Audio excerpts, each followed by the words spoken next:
Nous avons vu précédemment le festiaire, c'est-à-dire l'ensemble des fêtes que nous célébrons au cours d'une année, et nous aurons à y revenir plus précisément pour chaque étape. Et là, je souhaitais évoquer et vous parler du rituel lui-même. Qu'est-ce que c'est que ce rituel que nous réalisons ensemble 8 fois dans l'année autour de ce grand cercle des saisons? Et ça me paraît très très important. Pourquoi? Parce qu'un rituel, ce n'est pas faire n'importe quoi, n'importe quand, n'importe comment, sous n'importe quelle forme et dans n'importe quelle condition. C'est quelque chose qui exige, je dirais, le respect de certaines règles et surtout le respect au niveau de certaines attitudes et de certains comportements. Parce que là, nous passons d'un plan profane, humain, qui est le nôtre quotidiennement, à une dimension sacrée et divine. Et donc, on ne se comporte pas de la même façon dans le monde profane qu'on se comporte en relation, en présence de ce domaine du sacré et du divin. Donc, ritualiser, c'est effectivement une pratique religieuse, c'est-à-dire qui cherche à se relier, à se connecter à un principe, une essence, à des entités, à des forces, à des énergies, à une certaine lumière, à certains types de fréquences, de vibrations, d'ondes, etc. Donc, c'est pas le moindre des exercices, et cela requiert des connaissances et le respect des règles et des lois qui régissent cette relation et cette mise en connexion périodique. C'est un peu comme si chacun était un transistor et que chacun réglait son transistor sur la fréquence qui est celle recherchée par tous et par toutes pour être, encore une fois, en cohérence, en équilibre et en harmonie les uns avec les autres. Mais si un des participants n'a pas ce souci de régler sa propre fréquence, son propre transistor, il peut interférer négativement, néfastement sur cette relation et cette connexion en parasitant en quelque sorte la fréquence. Voilà, là c'est des règles que l'on connaît bien mais qui trouvent leur application dans beaucoup de domaines et pas seulement physiques. Donc, ça veut dire que, là encore, par comparaison et analogie, on pourrait dire qu'un rituel, c'est un grand orchestre d'hommes et de femmes, composé chacun donc avec un instrument qui lui est propre, lui-même, et qui va demander dans un premier temps d'accorder l'instrument qu'il est. Voilà, de régler ses cordes, si c'est un instrument à cordes, etc., de façon à sonner juste.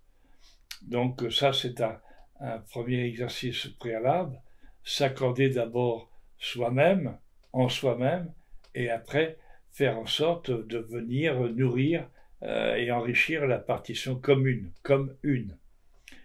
Donc ça suppose au préalable, avant même de faire tout rituel, ça nécessite une préparation individuelle puis communautaire.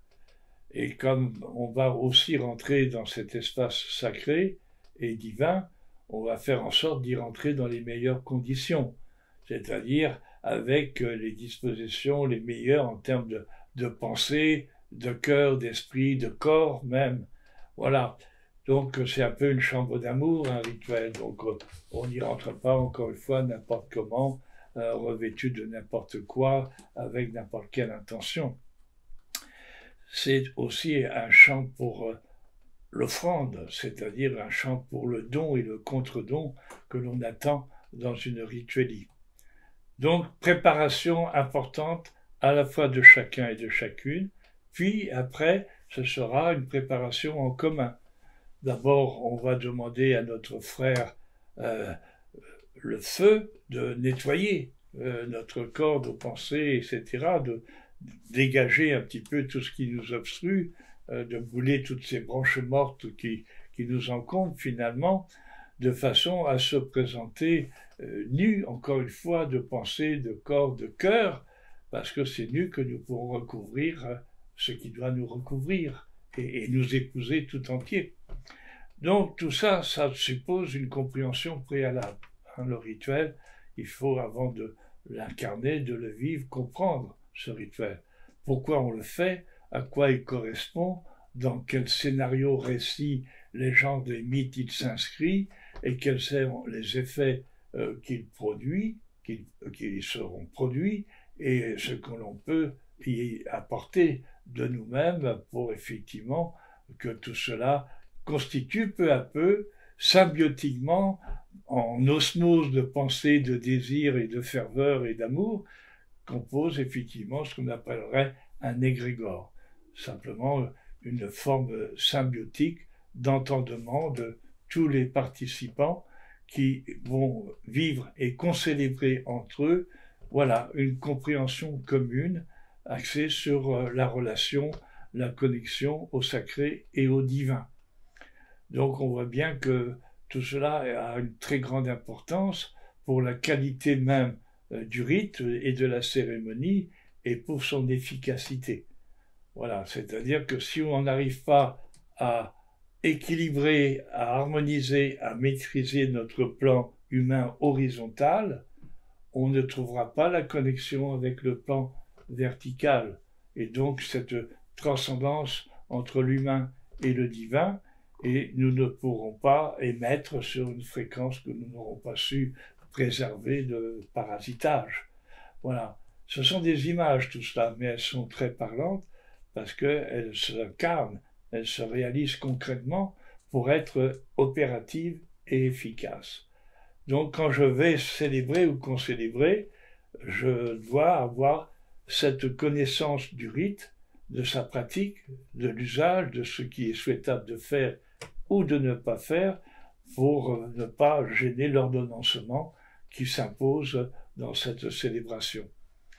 D'où la nécessité, avant même de concélébrer, de se réunir préalablement, de réfléchir et de méditer ensemble au préalable sur ce rite lui-même et comment je vais le vivre, l'incarner moi-même avec ma fraternité présente et représentée et elle-même animée par ce même désir d'unité, d'entendement, de compréhension et d'offrande et de don. Voilà, tout ça réuni dans ce rituel fait que le rituel existe réellement.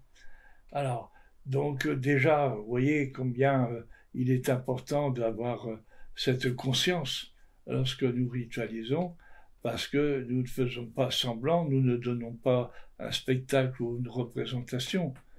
Ce n'est pas parfois un petit peu ce qu'on a, hélas, dans ce qu'on peut voir des apports du New Age et ceci et cela. Bon, c'est peut-être sympathique, mais ça n'a aucune efficacité et ça n'a pas, en fait, la qualité opérative de quelque chose qui est vécu, censé incarner de corps, de cœur et d'esprit et d'intelligence. Voilà. Et si nous voulons vivre pleinement, avoir la plénitude du rite et tout ce qu'il produit, parce qu'un rite, c'est aussi un soin prodigué à soi-même, prodigué à nos frères et sœurs dans le cercle que nous formons alors, mais aussi bien au-delà du cercle, comme une pierre qui tombe dans l'eau, une grande expansion, cercle par cercle, qui va baigner toute l'humanité, tout l'univers de nos intentions généreuses et de nos vœux de bienfaits, de bienveillance pour chaque élément de la création. Vous voyez, c'est tout cela un rituel, c'est cette importance, cette conséquence, cette façon de passer un anneau d'alliance humain fraternel au doigt de l'amour pour dire notre ferveur, notre espérance, notre croyance dans des forces, énergies et lumières, de cela qui fut, qui est et qui sera de toute éternité pour toute éternité.